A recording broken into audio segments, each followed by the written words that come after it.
Rich Lavens from Watlow, and we're here today at Sure Controls doing a tutorial video on how to connect a Eurotherm Mini8 to an Allen Bradley PLC. This is my friend Ross. He's going to help us out. Yeah, Rich, we're going to show you how to hook up a Mini8 to an Allen Bradley PLC, and we'll go through all the steps. We'll see you over on the computer. Yeah, perfect. We'll jump over there. Thanks. Here we are on the iTools software. I have my Mini8 hooked up, and this is the basic configuration I have for it. If you go up here to the Field Bus IO Gateway, this is how we're going to set up our inputs and outputs to the PLC. Notice the number of outputs and the number of inputs. These are important. You're going to have to remember these later. We have 24 outputs in this example and 39 inputs. If you want to remove a parameter from the I/O list, you can right-click and remove item. If you want to add any parameters to the I/O list, you can double-click on Not Wired and then add the parameter you want to add. So in this case, we want to add the set point. We're going to go with super loop 1, main, target set point. Once we have it selected, we can hit OK, and we can see it populates in our output. Once you have your inputs and outputs defined, save them to the device memory. The next thing you're going to need to do is get the EDS file for your Mini8 controller. You can do this by going to Eurotherm's website and going to the Mini8 product page. If you scroll down to downloads, you can find your EDS file in your downloads here. Once you have your Mini8 EDS file downloaded, you can add it to your Ethernet I/O tree by right-clicking on your I/O tree and clicking New Module. Search for your module by typing in Mini8. You'll see it populate here. By double-clicking it, you can create your own instance of the module. I'm going to call it Mini8_2.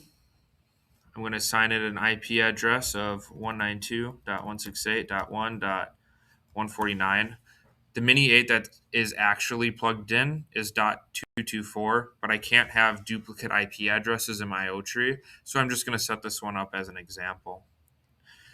The one other step you need to do is you need to change the data type from SINT to INT.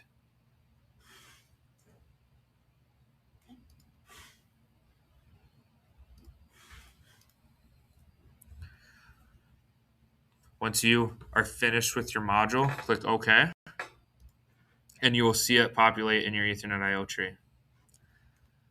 Then you can download to the PLC.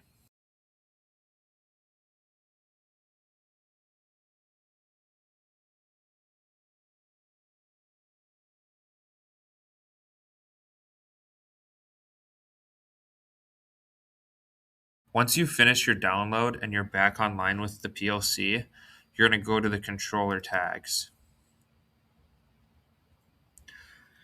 If you notice, this Mini8 2 that we added has a yellow triangle. That means it is not communicating. The reason this is because we picked an IP address that the current Mini8 that's hooked up doesn't have. The Mini8 that's hooked up has an IP address of 192.168.1.224. That's why this Mini8 is working. So if you notice the name of this Mini8, we can find it in our controller tags. So we see our Mini8i and our Mini8o. This I/O lines up exactly with the I/O that we set up in iTools. I took a picture of it for reference. So if you see our outputs start by controlling super loop 1, and then our output 4 starts by controlling super loop 2. Same thing for our inputs. Input 1 is feedback for super loop 1, and input 4 is starting our feedback for super loop 2, and so on and so forth. If you go to the PLC and we and we monitor our inputs, we can see that these are PVs for our different loops of control. If we open up iTools and go to the graphical wiring, Super Loop 1, we see that it has 350 as a value for PV. That's why we see 350 for our first register. If you look at Super Loop 2, you can see the value of its PV is 200. That's why register 4 is 200. Make note, everything starts with 0. You start by counting with 0. That's why register 4 is bracket 3. If we go to our output side of things, this one will be our set point for Super Loop 1. So if I type 10 in here, and then we look at our set point for Super Loop 1, we can see that changed to 10. If we change this to 20, we can look and we can see our Super Loop 1 change to 20. If we go over to Super Loop 2, we can see the set point is currently 0. If we change it from 0 to 40, you can see the set point updates to 40. This is how you set up your Ethernet I/O map between your Allen Bradley PLC and your Mini8 controller. Okay, so that's the procedure on connecting a Eurotherm Mini8 to an Allen Bradley PLC. Ross, thanks so much for your help. Couldn't have done it without you. Thanks, Rich. If you guys have any more questions, feel free to reach out. Okay, thank you. Thanks.